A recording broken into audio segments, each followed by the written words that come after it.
Salut à tous, on se retrouve dans ma dernière vidéo avant que j'emballe tous les bouquins en carton pour le déménagement. Elle va donc être un petit peu plus courte que d'habitude puisque je vais avoir simplement 2 romans à vous présenter, mais j'aurai aussi une bande dessinée. On va donc commencer tout de suite avec le premier tome d'Amnésia écrit par Lia Rose et paru aux éditions Hepta Publishing. Pour vous parler un petit peu du roman, Lia Rose ici va nous emmener dans un Paris en reconstruction, un Paris d'après un cataclysme qui a été appelé Hécatombe. Du coup, cet univers va nous mettre en place 2 catégories de survivants. Ceux vivant dans les extérieurs de Paris, attachés plutôt à un retour à la nature, etc. Et ceux vivant, on va dire, un Paris intramuros, si je puis dire, qui vont eux utiliser encore les technologies d'avant l'hécatombe. Ici, nous allons suivre Iris, une jeune étudiante qui a été adoptée 2 à 3 ans plus tôt, suite à un étrange accident qui l'a laissée totalement amnésique. Mais qu'à cela ne tienne, finalement, Iris est aujourd'hui heureuse et elle poursuit ses études aux côtés de son frère chéri, lui aussi adopté, Roméo. Tout va donc plus ou moins pour le mieux dans la vie d'Iris jusqu'au jour où elle va croiser la route de Félix, qui affirme l'avoir connu peu de temps avant son accident, qui affirme aussi savoir ce qui lui est arrivé. Et plus étrange encore, qui affirme qu'Iris n'est pas vraiment humaine. Alors certes, la jeune femme est quand même largement sceptique lors des révélations de Félix, mais elle est quand même en quête de son identité et de savoir qui elle est, donc elle va décider d'aller creuser un peu plus la question. Voilà donc Iris, dont la vie est totalement bouleversée et qui va être emmenée dans une véritable quête de la vérité. Cette quête,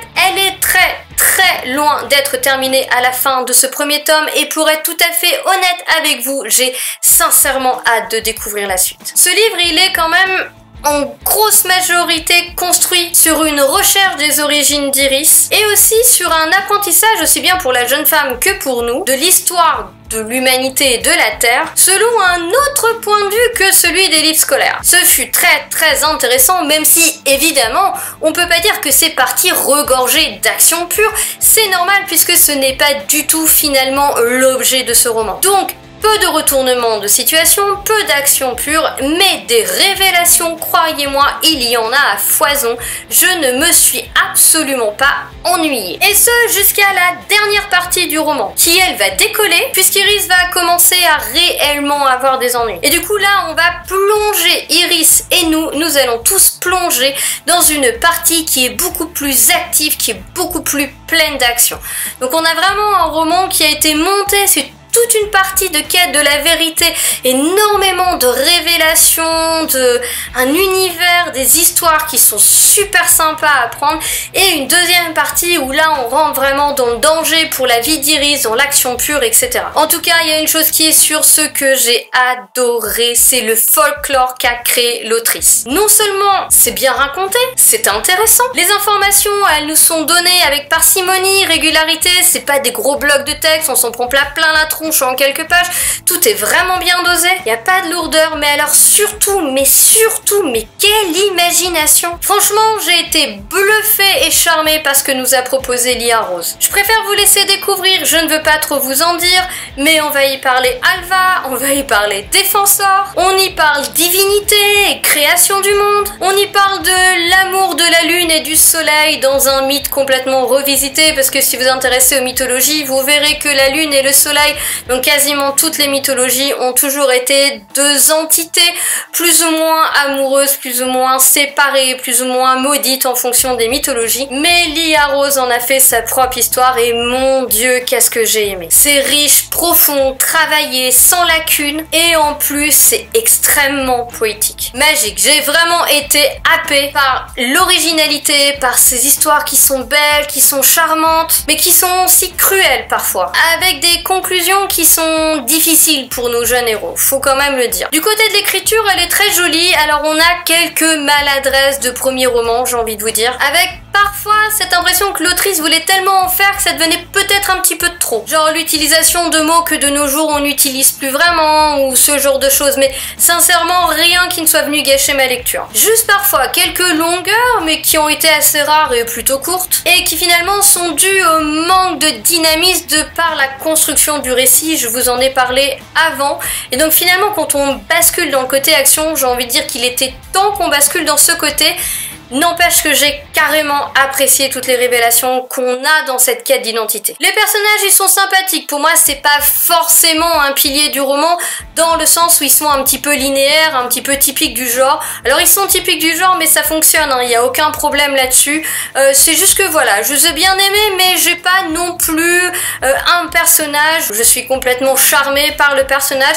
Ils sont sympathiques, ils font leur boulot, mais pour moi, c'est pas le point fort du récit.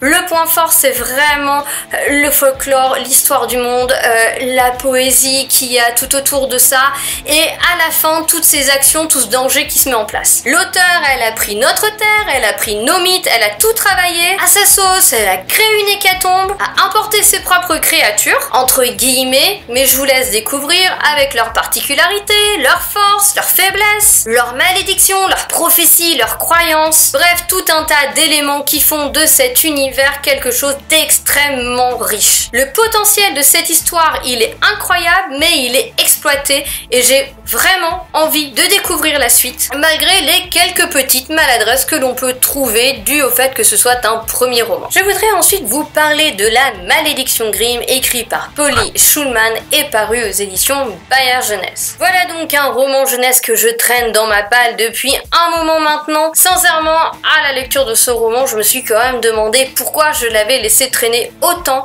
et je sais qu'il y a d'autres tomes, alors je ne sais pas si c'est une suite ou des romans compagnons. En tout cas, j'ai tellement adoré qu'une chose est sûre, c'est que je vais vraiment acheter et me jeter sur la suite. Donc, eh bien, La Malédiction Grimm, de quoi ça parle? Ici, on va rencontrer Elisabeth, qui a quand même du mal à s'intégrer dans son nouveau lycée. Et du coup, eh bien, son professeur d'histoire, puisqu'Elisabeth est très bonne en histoire, son professeur l'aime bien, a confiance en elle et va donc lui proposer un petit job à la bibliothèque. Elisabeth accepte, elle se dit que de toutes les manières, ça ne pourra pas lui faire de mal. Et après un test quelque peu étrange, test d'embauche basé sur la façon dont elle va trier des boutons, Elisabeth est engagée dans cette bibliothèque qui n'est pas moins étrange que le test, puisqu'il n'y a strictement aucun livre. En effet, cette bibliothèque regorge tout simplement d'objets divers et variés, d'objets qui sont triés et rangés par collection. Par exemple, les chapeaux, les chaussures, l'argenterie, les cuillères, des choses comme ça. Elisabeth va se rendre compte qu'il existe tout un monde dont elle n'avait même pas conscience et que les objets ont leur propre histoire, ont leur propre âme, entre guillemets, etc. Cette bibliothèque a pour vocation finalement, eh bien, si un écrivain veut écrire un livre à telle époque, il va pouvoir venir emprunter des habits de l'époque pour voir comment ils sont faits, ou alors pour des pièces de théâtre afin de reproduire les costumes, ou ce genre de choses. Mais ce qui va le plus fasciner Elisabeth, c'est la collection située au sous-sol, la collection Grimm. Elle n'aura évidemment pas le droit d'y aller au début, mais après avoir acquis la confiance de tout le monde, aussi bien de son employeur que de ses camarades, puisqu'elle bosse avec d'autres lycéens, eh bien Elisabeth aura accès à la collection Grimm, collection quelque peu particulière puisqu'elle renferme tous les objets magiques qui sont donc à l'origine des contes de Grimm. Mais tout ne sera pas si calme puisque des objets vont disparaître et un étrange oiseau va rôder autour de la bibliothèque. Va donc évidemment en découler une histoire et des aventures extraordinaires pour les 4 amis, puisqu'ici nous allons suivre 4 lycéens. Nous avons tout d'abord Elisabeth, dont je viens de vous parler, mais qui travaille avec Anjali, qui est une jeune femme ravissante et charmante dont est complètement sous le charme Aaron qui travaille le plus souvent avec Elisabeth, ou encore Mark. Entre Aaron et Mark, c'est peut-être un petit peu tendu puisque Mark est basketteur, je crois, le genre de gars populaire du lycée, etc. Et vous imaginez bien que Anjali ne regarde que Mark quand Aaron ne regarde qu'Anjali. Mais ne vous inquiétez pas, on ne va pas s'apitoyer sur le sort de nos adolescents ni les amourettes, puisque ici c'est vraiment les objets de la collection Grimm qui prennent tout le pas sur l'histoire. J'ai totalement adoré ce qu'a fait Polly Shulman ici dans son histoire, c'est-à-dire que déjà à la fin, vous avez les contes de Grimm, ce qui permet à chaque fois que vous avez un objet d'aller lire le conte et donc de trouver un petit peu plus à quoi servait l'objet, etc. Et vous avez le conte d'origine. Alors moi, ça m'a complètement passionnée. À chaque fois qu'il y avait un objet avec le petit numéro en référence au conte à la fin, j'allais lire le conte et je trouvais ça génial. Donc, eh bien, Elisabeth et ses amis vont avoir accès, donc je vous le disais, à cette collection qui regorge d'objets magiques, mais les objets ne sont pas forcément tous gentils. Vous avez par exemple le miroir magique de la belle-mère de Blanche-Neige qui a un sacré caractère et franchement, ok, il ne peut pas mentir, mais il s'arrange toujours pour vous blesser le plus possible dans ses propos. Vous avez aussi par exemple les chaussures d'Hermès qui vont vous permettre de voler, les bottes de 7 lieues qui vous permettent de franchir des distances infinies ou encore des tapis volants. Vous imaginez le potentiel de cette collection et donc évidemment vous imaginerez facilement que cette collection attire les convoitises de gens pas forcément bien attentionnés. Au niveau des personnages, eh bien ils sont typiques du code, typiques du genre, mais je dois le dire, ils sont tous attachants. Je les ai bien aimés, je pense que j'ai une petite préférence pour Aaron qui est peut-être le personnage qui a le plus de blessures cachées, entre guillemets.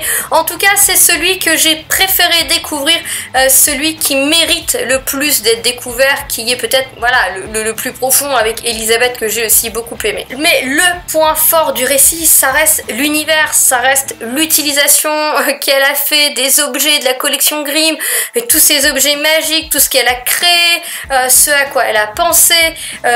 C'est dingue, c'est complètement dingue, je ne m'attendais pas du tout à ça, je me suis éclatée comme une folle. C'est un roman jeunesse, certes, mais c'est un roman jeunesse qui est super bien fichu, on ne s'ennuie jamais, ça bouge tout le temps, c'est hyper original et j'ai trouvé ça, ma foi, fort addictif. C'était succulent, c'était une lecture réellement truculente, succulente, j'ai adoré et donc je me pencherai dans la suite avec le plus grand des plaisirs. Je terminerai donc cette courte vidéo avec mon avis sur le 5e tome de la bande dessinée Echo, dont je ne me rappelle absolument plus qui a écrit, qui a dessiné. Encore une fois, en bande dessinée, je suis super nulle, je me souviens jamais. Donc eh bien je vous laisse découvrir par vous-même. Tout ce que je peux vous dire, c'est que c'est paru à la base chez Soleil Édition. Donc Echo, eh bien c'est cette jeune femme qui est dans notre monde, qui prend l'avion et l'avion a un crash et donc au moment du crash, elle va agripper la main de son voisin de siège. Et au lieu de mourir, elle va se réveiller dans un monde étrange, similaire au nôtre, mais à la fois complètement différent. Ce monde est donc un monde miroir au nôtre. On va y retrouver nos villes, on va y retrouver nos pays, etc.